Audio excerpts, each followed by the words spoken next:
ইব্রাহিম আলাইহিস সালামের আগুন জ্বলতেছে, খুব আগুন জ্বলে।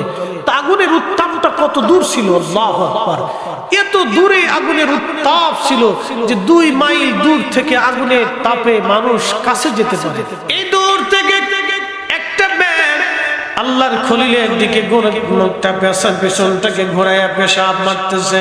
আল্লাহর খলিল ডাক দিলেন, আল্লাহ ডাক দিলেন, ব্যাঙ কি করো তুমি? ব্যাঙ বলে, রব্বুল আলামিন, আমি পেশাব করতেছি। কেন তুমি পেশাব করো রে ব্যাঙ? কারণ কি? ব্যাঙ ডাক দেখা, রব, আল্লাহর খলিলের আগুন নিভানোর জন্য আমি চেষ্টা করি। একবার জোরে বলা যাবে কি মারহাবা? আল্লাহ ডাক দিছে, রে ব্যাঙ, তোর পেশাবে কি আগুন নিভবে নি? ব্যাঙ ডাক দেখা, রব, আমি তো জানি আমার পেশাবে আগুন নিভবে না, কিন্তু কিয়ামতের কোটি কোটি মাখলুকের ভিড়ে তুমি যেই দিন আমাকে ডাক দিয়ে বলবা, ব্যাঙ, আমার খলিল আগুনের মধ্যে ফেলাইছিল, তোমাদের ভূমিকা কি? আল্লাহ কোটি কোটি মানব জাতির ভিড়ে সেই দিন আমাদেরকে বলবে, ও মাওলানা ফরিদি, ও আক্কাস আলী, ও রহমত আলী, আমার ফিলিস্তিনি যোদ্ধারা আমার মসজিদ বাইতুল আকসার জন্য লড়াই করেছিল, তোমাদের ভূমিকা কি? আমরা বলবো, রব, সুদূর বাংলাদেশ থেকে আল্লাহ ওই যুদ্ধে অংশগ্রহণ করার তৌফিক আমাদের ছিল না, কিন্তু আমার জালিম জুলুমবাজ ইয়াহুদ তোমার দুশমন, আল্লাহ তোমার হাবিবের দুশমন, ওই মসজিদের দুশমন, শয়তানের অনুসারী ইয়াহুদীদের দমন করার জন্য আমরা সেই দিন তার পণ্যগুলি বয়কট করে তাকে অর্থনৈতিকভাবে দুর্বল করার চেষ্টা করেছিলাম। আল্লাহ সেই দিনে এই কারণেও হয়তো আমাদের নাজাতের ফয়সালা করে দিবে। কি কথা বলেন, ঠিক কিনা? ব্যাঙ বলতেছে, রব, সেই কিয়ামতের মাঠে তুমি ডাক দিবা, আমার খলিল আগুনের মধ্যে ফেলাই দিয়েছিল, তোর ভূমিকা কি ছিল সেই দিন? আমি ব্যাঙ সেই দিন বলবো, রব, আমি পেশাব করে দিয়ে তোমার ইব্রাহিমের আগুন নেভানোর চেষ্টা করেছিলাম। আল্লাহ ডাক দিলেন, ব্যাঙ, যা, আমি আল্লাহ তোর পেশাবকে পবিত্র বানায় দিলাম। একবার জোরে বলা যাবে কি মারহাবা? তাহলে জমিন কার? আসমান কার? এই জমিন থেকে বের হওয়ার কোন রাস্তা আছে? আল্লাহ বললেন, আমি আল্লাহর আইন যদি তোমাদের ভালো না লাগে, তাহলে হে আমার বান্দা এবং জিন মানুষ, তোমরা আমি আল্লাহর সীমানার বাহিরে তোমরা চলিয়ে যাও। আমি আল্লাহর সীমানার বাহিরে চলে যাও, তোমরা চেষ্টা করবা, কিন্তু আমি আল্লাহর সীমানার বাহিরে যাওয়ার মতো কোনো রাস্তা নাই। ছোট্ট বাংলাদেশের 7টা আপনার বিভাগ আছে। এরপরে বাংলাদেশের পরে বঙ্গোপসাগর, এই সাগরের শুরু হলো আর কখনো শেষ নাই। বঙ্গোপসাগরের পরে হলো ভারত মহাসাগর। বলেন, মহাসাগরের কোনো কুল কিনারা আজ পর্যন্ত কেউ খুঁজে পায় নাই। এই জমিনের নিচে আরো 6টা জমিন আল্লাহ বানাইলেন, ওই আসমানের উপরে আরো 7টা আসমান, 6টা আসমান আল্লাহ বানাইলেন। মোট 7টা আসমান আর 7টা জমিন। এই জমিনের ভিতরে আমরা যে পৃথিবী, যে জগতে বাস করি, এই জগতের নাম সৌরজগৎ। জগৎ সূর্যটাকে কেন্দ্র করে আমাদের এই জগৎটা চলমান। পৃথিবীর 13 লক্ষ গুণ বড় হলো একটা সূর্য। এত বড় সূর্যটা আল্লাহর হুকুমে চলতেছে। আল্লাহর কোরআন বলল, আশ-শামসু ওয়াল কামারু বিহুসবানি ওয়ান নাজমু ওয়াশ-শাজারু ইয়াসজুদান। সূর্য এবং চাঁদ আল্লাহর নির্দিষ্ট কক্ষপথে চলে। চাঁদ কখনো সূর্যের রাস্তায় যায় না, সূর্য কখনো চাঁদের রাস্তায় আসে না, নক্ষত্র একটা আরেকটা রাস্তায় কখনো যায় না। বন্ধু, আল্লাহর আইন সবাই মেনে চলে। এই পৃথিবীর মধ্যে যা কিছু আছে সব আল্লাহর আইন মানে। এখন চলে শীতকাল, হাজার চেষ্টা করলেও গরমকাল আনতে পারবেন না। শীতকালের পরে আসবে বসন্তকাল, বসন্তকাল আসলে হাজার চেষ্টা করলেও আপনি শীত নামাইতে পারবেন না। এরপরে গ্রীষ্মকাল, গ্রীষ্মকাল আসার পরে আপনি হাজার চেষ্টা করলে আপনি হেমন্তকাল আনতে পারবেন না। এরপরে আসবে বর্ষাকাল, বর্ষাকালে যদি আপনি হাজার চেষ্টা করেন শীতকাল আনতে পারবেন না। বাংলাদেশের ঋতুর পরিবর্তন যিনি করান সে মালিকের নাম কে? তাহলে সূর্য, নক্ষত্র, পৃথিবীর সৃষ্টিগুলি আল্লাহর আইনে চলে। একমাত্র মানুষ এবং জিন আল্লাহর আইনে চলতে চায় না। বন্ধু, আমরা চলবো কার আইনে? আল্লাহ 5 ওয়াক্ত নামাজ হালাল করে 5 ওয়াক্ত নামাজ ফরজ করেছেন, অবশ্যই 5 ওয়াক্ত আদায় করতে হবে। আল্লাহ মাহে রমজানের রোজা ফরজ করেছেন, রোজা রাখতে হবে। আল্লাহ মানুষের হক নষ্ট করতে হারাম করেছেন, এগুলি করা যাবে না। আল্লাহ মানুষ ঠকাইতে হারাম করেছেন, এইগুলি করা যাবে না। আল্লাহ সুদের টাকা হারাম করেছেন, এইগুলি খাওয়া যাবে না। আল্লাহ ঘুষের টাকা হারাম করেছেন, এগুলো ছোঁয়া যাবে না, ধরা যাবে না। কথা বলেন ঠিক কিনা? শুনিয়া যান হে মুরাদনগরবাসী, হাজরাতে শরফুদ্দীন আল বুসুরি তিনি নাতে রাসূল লিখতে লাগলেন। নাতে রাসূল লেখেন আমাদের বাংলার কবি কাজী নজরুল, লিখতে লিখতে শত শত হাজার হাজার নাতে রাসূল লিখেছেন। আমি যদি আরব হতাম মদিনারি পথ, সেই পথ দিয়ে হেঁটে যাইতেন নূর নবী হযরত,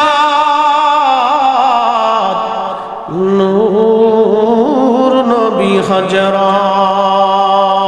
কবি কাজী নজরুল আরো লাগছেন, শ্রেষ্ঠ নবী দিলাম ওরে তরিয়ে নিতে রোজ হাসরে। ঠিক কি না? শ্রেষ্ঠ নবী দিলাম ওরে তরিয়ে নিতে রোজ হাসরে, পথ না ভুলি তাই তো দিলে পাক কুরআনের বাণী।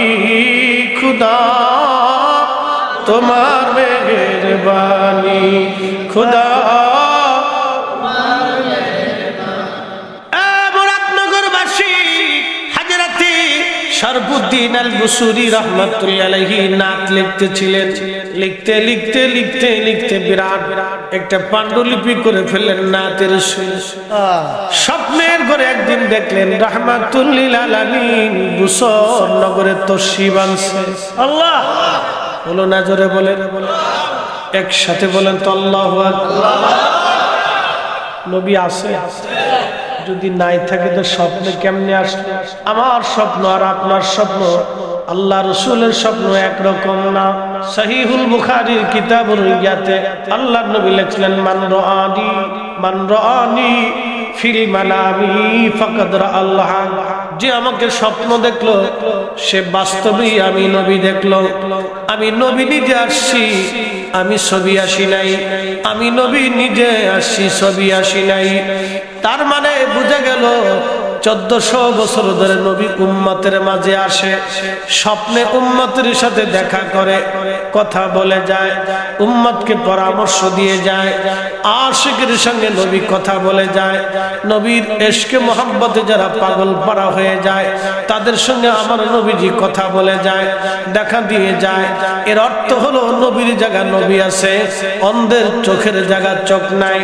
সূর্য উদয় হয় সমুদ্র আকাশ থেকে পশ্চিমে ডুবে যায়। অন্ধ যেমন সূর্য দেখে না, আমাদের ওইরকম হৃদয় চোখ অন্তর অন্ধ, যার কারণে নবী আছে আমরা নবী দেখতে পাই না। নবীর জায়গা নবী আছে, আমাদের চোখের জায়গা চোখ নাই বিদায় আমরা দেখতে পাই না। নবীর জায়গা নবী আছে, এখনো নবী আছে, তখনও ছিল, আগামীতেও চলবে। কিয়ামত যতদিন না হবে স্বপ্নে নবী ততদিন দেখা দিবে, কথা বলবে। তার মানে নবীর জায়গা নবী আছে, কথা বলেন ঠিক কিনা? মুরাদনগরবাসী শরফুদ্দীন বুসুরি স্বপ্ন দেখে রাহমাতুল লিল আলামিন তশরিফ আনছে। জিজ্ঞেস করলেন আমার নবীজি আসলেন। ইমাম শরফুদ্দীন আল বুসুরি তখন অসুস্থ, পক্ষঘাত রোগে প্যারালাইসিসে ঘরের মধ্যে পড়ে আছে, উঠতে পারলেন না। প্রিয় নবীজি তার পাশে এসে বসলেন। আল্লাহর নবীকে বলেন, ইয়া রাসূলুল্লাহি, গোলামের ঘরে রহমতের নবী তশরিফ আনছে। হুজুর আমি আপনার কি খেদমত করব? আল্লাহর নবী ডাক দিলেন, বুসুরি কি হয়েছে তোমার, বলো। আমার দিকে তাকা, ও ছেলেরা তোরা তাবর খাইতে আইছো না, যেটি ঘুরতেছে ফুলাবার নিয়ে যা, আমার দিকে অ্যাটেনশন। কথাটা অত্যন্ত খুব ইম্পর্টেন্ট, শুনেন। পৃথিবীর সমস্ত সম্পদ বিক্রি করলেও আপনি নবী দেখতে পারেন। আহা, পৃথিবীর সবচেয়ে বড় মেধাবী হলো নবী দেখার সুযোগ। পৃথিবীর সবচেয়ে বড় প্রেসিডেন্ট হলো রাসূল দেখার সুযোগ নাই। মিশর আল আজহার বিশ্ববিদ্যালয়ের চ্যান্সেলর হলো রাসূল দেখার সুযোগ নাই। মক্কা মদিনার ইমাম হলো রাসূল দেখার সুযোগ নাই। যদি রাসূল করিম কাউকে দয়া না করে, কথা বলেন ঠিক কিনা? দয়া। শরফুদ্দীন আল বুসুরি কেঁদে দিয়ে বলেন ইয়া রাসূলুল্লাহ আমি পক্ষঘাত রোগে আক্রান্ত হয়ে গেছি। নবীজি বলেন বুসুরি তোমার কি হয়েছে? বলে হুজুর আমি প্যারালাইসিস রোগে আক্রান্ত হয়ে গেছি, আমি 1 মাস আমার অবশ হয়ে গেছে, আমি বসতেও পারি না, চলতেও পারি না, ইবাদত করতে আমার কষ্ট হয় গো নবীজি। বুসুরি তুমি কি লেখো? বলি ইয়া রাসূলুল্লাহ ডালাই কি লাগবে গো? আমি আপনার শানে প্রশংসা নামা গাথা কবিতা আমি লিখতেছিলাম গো নবী। হুজুর আমি আপনার প্রশংসা লিখি, যারা রাসূলুল্লাহর প্রশংসা করে তারা হাসান বিন সাবিতের অনুসারী, তারা হাসান বিন সাবিতের দল। আর যারা আমার রাসূলের প্রশংসা সহ্য করতে পারে না ওরা হলো শয়তানের দল। হাসান বিন সাবিতের জামাত, আশিকের রাসূলের জামাত। বুসুরি কেঁদে দিয়ে বলেন হুজুর নালায়েক আর কি লাগে? আপনি নবীজির শানে আমি নাতিয়া লিখতেছি। বুসুরি কি লেখো? আমার একটু পরে পরে শোনাও। ইমাম বুসুরি উনার কাসিদায়ে বুরদার মুকদ্দমার মধ্যে তিনি লিখতেছেন আমি যখন নাতে রাসূলগুলি পরে পরে শোনাচ্ছিলাম আল্লাহর নবী ছন্দের মোহনায় মোহনায় নবীজির ভালোই লাগতেছিল আর দুলতেছিল দুলতেছিল দুলতেছিল। চিৎকার মেরে বলেন না ইয়া রাসূলুল্লাহ তুমি মোদের আশার আলো, তাই তো তোমার বাসি বলো তুমি মোদের আশার আলো, তাই তো তোমায় বাসি বলো।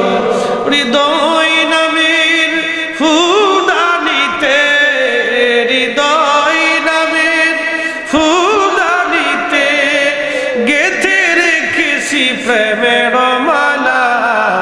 ইয়া রাসূলুল্লাহ ইয়া হাবিবাল্লাহ ইয়া রাসূলুল্লাহ ইয়া হাবিবাল্লাহ ইয়া রাসূলুল্লাহ। আল্লাহর নবীর আশিক ইমাম বুসুরি দেখি বলে নবীজি দুলতে লাগলেন, দুলতেছিলেন। সন্দের মোহনায় মোহনায় নবীর খুব ভালো লাগতেছিল। এখন আপনারা বলেন আমার দেশে সুর শুনলে অনেকের খারাপ লাগে। কিছু কিছু নতুন বক্তা বেরিয়েছে এদের সুর নাই, খালি কয় সুরেলা বক্তা। কে সুর আসলে তোমার হিংসা লাগে? কারণটা কি? হ্যাঁ বেটা, সুর তো আল্লাহ প্রদত্ত জিনিস। কোরআন শরীফ সুর দিয়ে না বললে তো কোরআনের হক আদায় পায়। কি কথা কন? কাবার ইমাম সাহেবের সুর দেখছেন? মদিনার ইমাম সাহেবের সুর আল্লামা শায়েখ হুযাইফি 40 বছর ধরে মদিনায় নামাজ পড়াইছে। মক্কার ইমাম শায়েখ সুদাইসি হাফিজাহুল্লাহ এই বছরের পর বছর ধরে যুগের পর যুগ কোরআন তেলাওয়াত শুনলে মানুষ কেঁদে কেঁদে হয়রান হয়ে যায়। কি কথা কন না? বাংলাদেশের সুটকা ফুটকা খালি সুর নিয়ে গুতাগুতি লাগে। সুর হযরত আল্লাহর নবীর সুর ছিল। মারহাবা বলবেন না?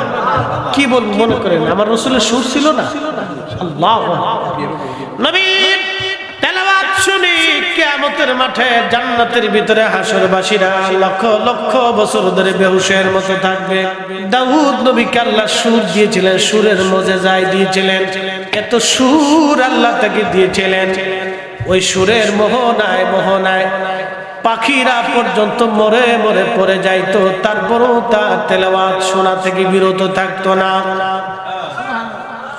সমুদ্রের মাছগুলি নদীর কিনারায় এসে হযরত দাউদের তেলাওয়াত শুনতো। হরিণ আর বাঘ এক জায়গায় বসে হযরত দাউদের সুর শুনতো।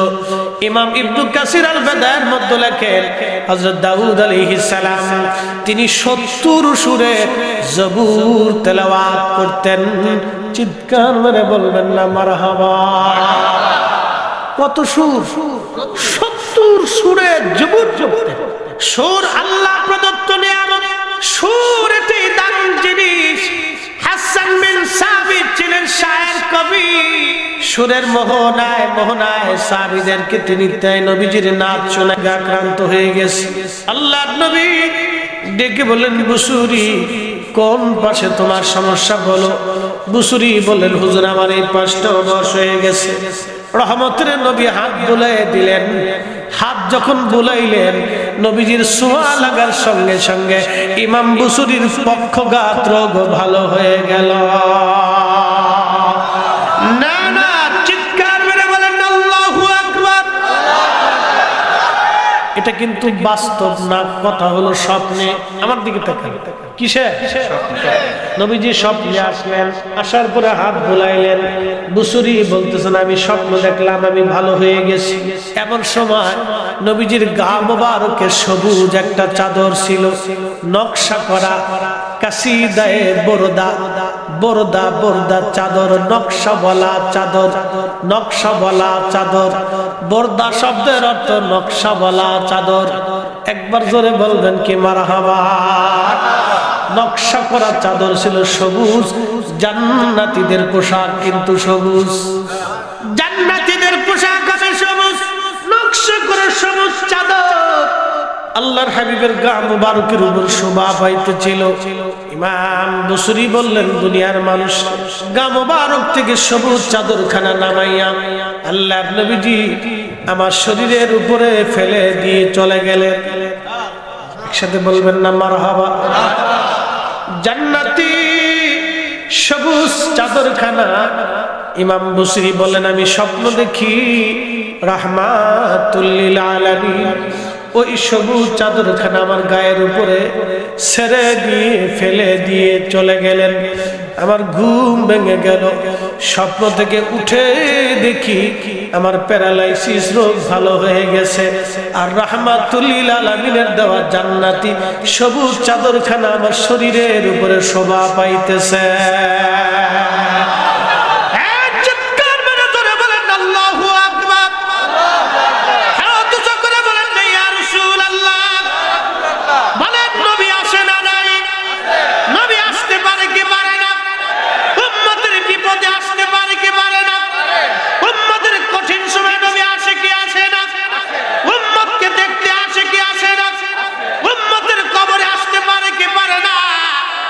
যারা মানে তারা সুন্নি, যারা মানে না তারা গায়রে সুন্নি নজদির দালাল।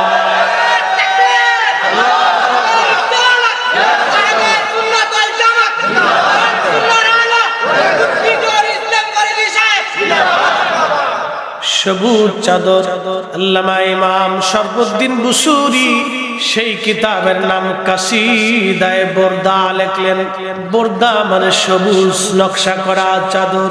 কাসিদায়ে বোরদা, সবুজ নকশা করা চাদর।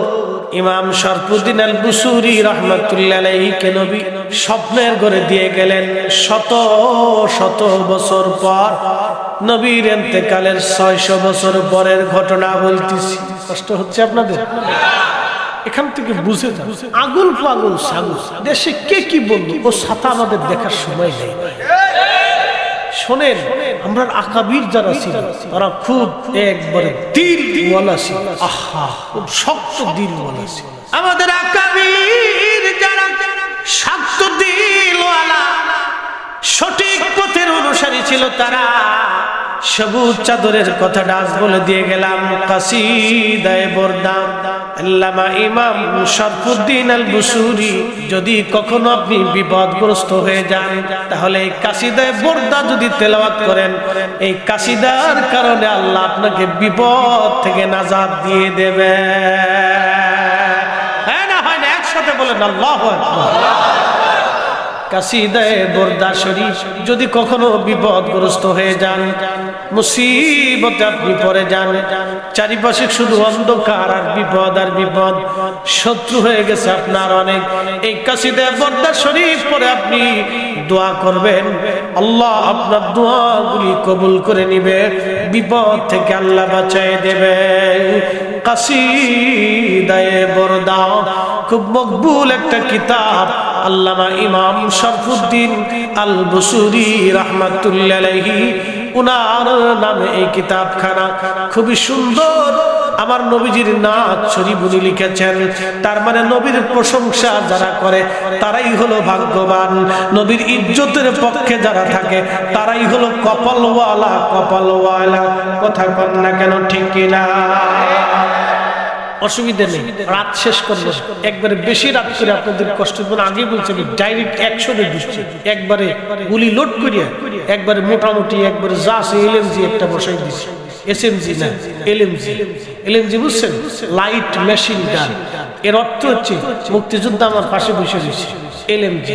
এটার একবারে লাইট মেশিন গান, একটার ভিতরে 500 গুলি থাকে। আবার 500 গুলি ছাড়া বাদ দিয়ে যদি একবারে শিকল সাইডে দেওয়া যায়, খালি মেশিন ধরে টানবেন, ট্রেগার ধরে খালি বসান দেবেন, খালি দেখবেন যে মৌমাছির মতো গুলি ছুটতেছে। এটা বিরাট ফায়ার, বুঝতে পারছেন? একবারে টাইনে কায়দা মতো বসাই করে ট্রেগারটা ধরে যদি কায়দা মতো এম করে মারা যায় তো মনে করেন যে ক্লিয়ার, রাস্তা পরিষ্কার। এখন হামাস মনে করেন যে ইসরায়েলের সৈন্যদেরকে এরকম বসান মারতেছে, একসাথে করেন আল্লাহু আকবার। হামাসের যোদ্ধারা মনে করেন যে কায়দা মতো বসান দিয়ে ইসরায়েলি মাইরে। আজকে খবর দেখলাম 2000 ইসরায়েলের সৈন্য এই সব হয়ে গেছে, অ্যাডনর্মাল হয়ে গেছে, ডরে পাগল হয়ে গেছে। একসাথে বলেন আল্লাহু আকবার। ডরে ইসরায়েলের সৈন্য 2000 আধা পাগল হয়ে গেছে, আধা পাগল ডরে, আধা পাগল হয়েছে ডরে। আর 2000 এই ইসরায়েলের সংবাদ বলছে 2000 সৈন্য ওদের ল্যাংড়া হয়ে গেছে, খোরা হয়ে গেছে। এটা বাতি, ওদের খবর তো মিথ্যা, বুঝছেন না? এটা আরো বেশি, প্রায় ওদের 1020 সৈন্য এই পর্যন্ত খতম হয়ে গেছে। 1020 সৈন্য এই পর্যন্ত হামাসরা মাইরে শেষ করে ফেলেছে। একসাথে কবেন আল্লাহু আকবার। বিজয়ের মালিক কে? জোরে কোন না কে? বিজয়ের মালিক আল্লাহ। আমরা ইসরায়েলের সাথে, আমরা ইসরায়েলের বিরুদ্ধে হামাসের পক্ষে আমরা যুদ্ধ করতে পারি, কথা কোন ঠিক কিনা? বলে হুজুর কোন যুদ্ধ? আপনাদেরকে অস্ত্রের যুদ্ধে নামাইতেছি। একটা যুদ্ধ আজকে দিয়ে যায়, পেপসি, কোকা কোলা, ফান্টা আর নেসলে কোম্পানির কোনো পণ্য খাবেন না, কিনবেন না, শোবেন না, বিক্রি করবেন না। এটা আপনাদের জন্য একটা জিহাদ। কারণ 100 টাকা দিয়ে একটা পেপসি কিনে খাইলে 50 টাকা ইসরায়েলি চলে যাবে। ওই টাকা দিয়ে আমার ফিলিস্তিনি ভাইকে বোমা মারবে, আমার বাইতুল আকসা মসজিদ দখল করার চেষ্টা করবে। মসজিদে বাইতুল আকসা এটা আমাদের সম্পদ, এটা মুসলমানের সম্পদ। এই মসজিদে 1,24,000 নবী নামাজ পড়েছে। ওই মসজিদে 1,24,000 নবী ইমামতিতে আমার নবী নামাজ পড়িয়েছে। আমার নবী ওই মসজিদের ইমাম ছিলেন। 1.25 লক্ষ নবী একসাথে ওই মসজিদে নামাজ পড়েছে। ওই বাইতুল আকসা আমাদের সম্পদ, মুসলমানের সম্পদ। কিয়ামত পর্যন্ত এটা মুসলমানের সম্পদ। মুসলমানের সম্পদের জন্য আমরা লড়াই করার জন্য প্রস্তুত আছি, কথা বলেন ঠিক না বেটা?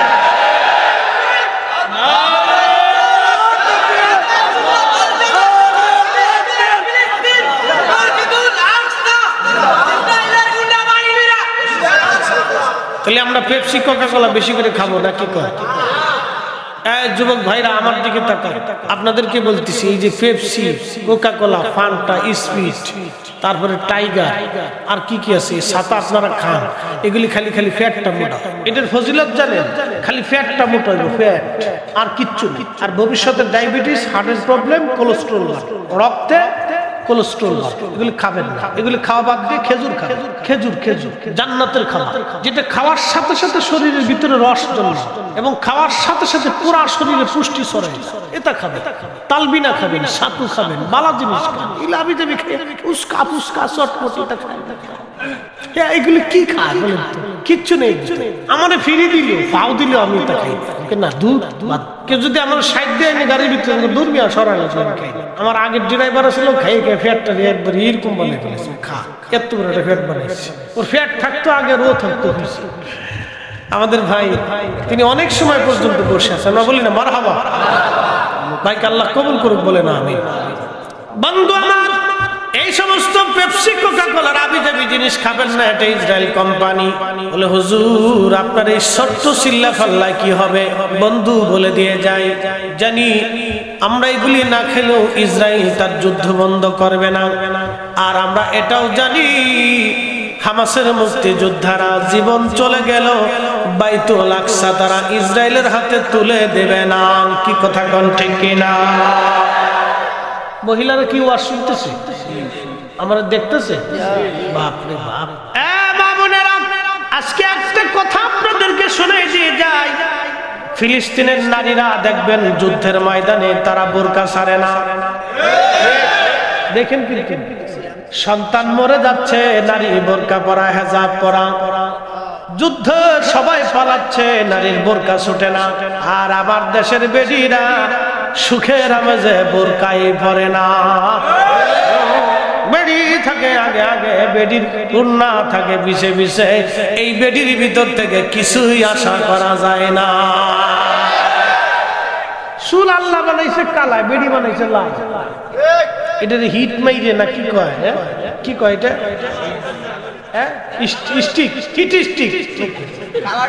আবার ফুলাকাণ্ড দেখি এদের হেনতে চুল রেখে এদের হেনে একটা কি একটা কালার বানাইছে, মুরগা কালার বানাইছে, একটা মুরগা কালার, একটা শিয়াল কালার, এটা বানাইছে।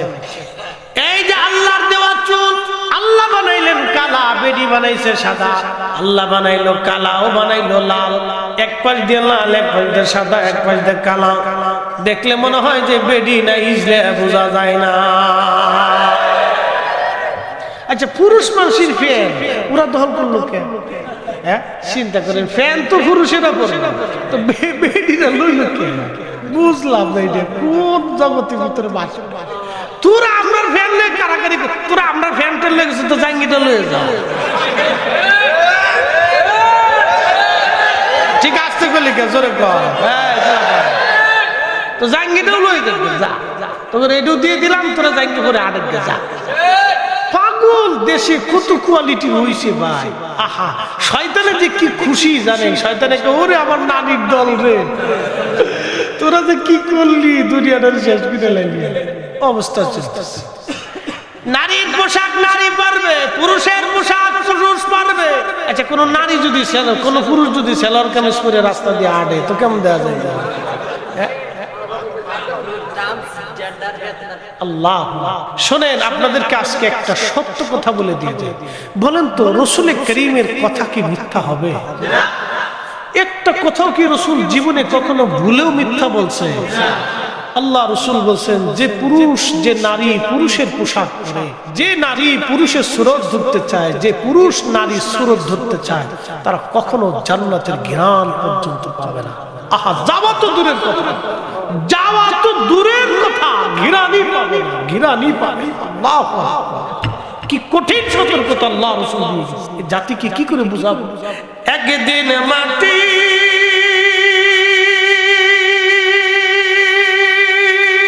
ভিতরে হবে ঘরে মন আমার, কেন বান্দ দালান ঘর, মন আমার কেন বান্দ দালান ঘর।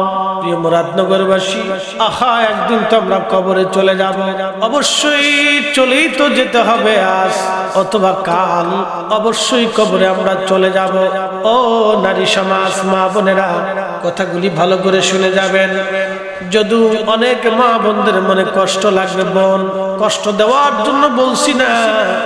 আপনি ফিলিস্তিনের নারীদের দিকে তাকান, তারা যুদ্ধ করতেছে, তারপরেও বোরকা ছাড়ে না, হেজাব ছাড়ে না, বোমা চলতেছে, সন্তান তাদের মরে গেছে। আহা, লাশের পর লাশ, স্বজন নিয়ে মা বসে আছে, সন্তান নিয়ে মা বসে আছে, ভাইয়ের লাশের পাশে বোন বসে আছে, স্বামীর লাশ নিয়ে স্ত্রী বসে আছে, কিন্তু তাদের বোরকা ছুটে নাই, তাদের হেজাব ছুটে নাই, তারা বোরকা ছেড়ে দেয় নাই। বাংলার মুসলিম নারী, ফিলিস্তিনের নারীরা কঠিন জিহাদের সময় যদি তারা বোরকা ছাড়তে না পারে, বোন আমার, তাহলে তুমি কেন বোরকা ছেড়ে দিবা? তুমি কেন হেজাব ছেড়ে দিবা? তুমি কেন সুখের সময় বোরকা ছাড়বা? যারা সুখের সময় আল্লাহকে ভুলে না, দুঃখের সময় আল্লাহকে ভুলে না, এরাই হলো অরিজিনাল ইমানদার। বোন, ফিলিস্তিন থেকে আপনাকে শিখে যাওয়ার দরকার। তাহলে আমরাও ফিলিস্তিনিদের পক্ষে ইসরায়েলের বিরুদ্ধে যুদ্ধ করতে পারি। আমাদের যুদ্ধটা হবে তার পণ্য বয়কট করে। ইসরায়েলের পণ্য আমি খাবো না, আসবো না, কিনবো না, তাকে আমি সাহায্য করব না। কথা বলেন ঠিক কিনা? বেশি লম্বা করব না, আগেই বলছি কষ্ট দেব না, একটু বসেন।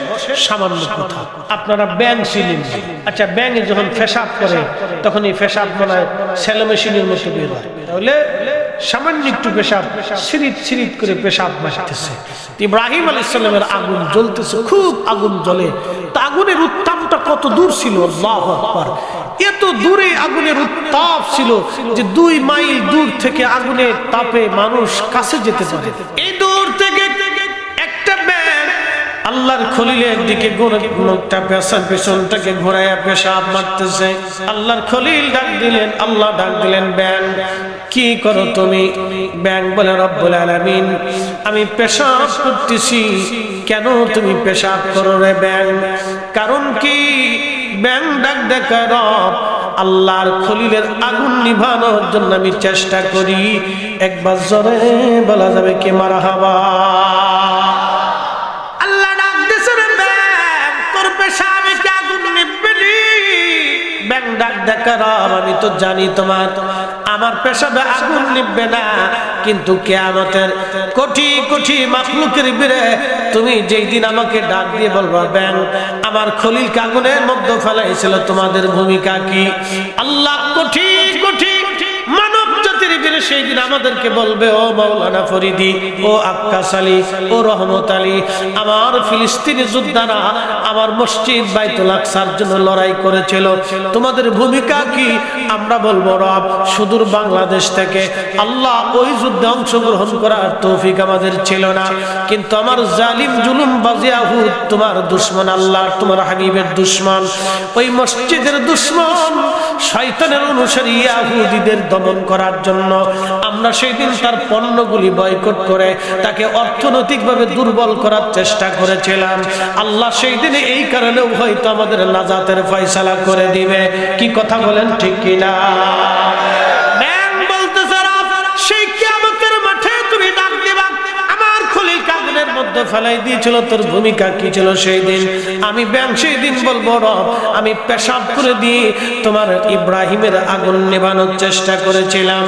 আল্লাহ ডাক দিলেন, ব্যাঙ যা, আমি আল্লাহ তোর পেশাবকে পবিত্র বানায় দিলাম। একবার জোরে বলা যাবে কি মারহাবা?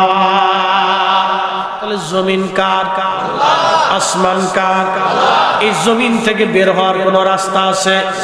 আল্লাহ বললেন, আমি আল্লাহর আইন যদি তোমাদের ভালো না লাগে, তাহলে হে আমার বান্দা এবং জিন মানুষ, তোমরা আমি আল্লাহর সীমানার বাহিরে তোমরা চলিয়ে যাও। আমি আল্লাহর সীমানার বাহিরে চলে যাও, তোমরা চেষ্টা করবা, কিন্তু আমি আল্লাহর সীমানার বাহিরে যাওয়ার মতো কোনো রাস্তা নাই। ছোট্ট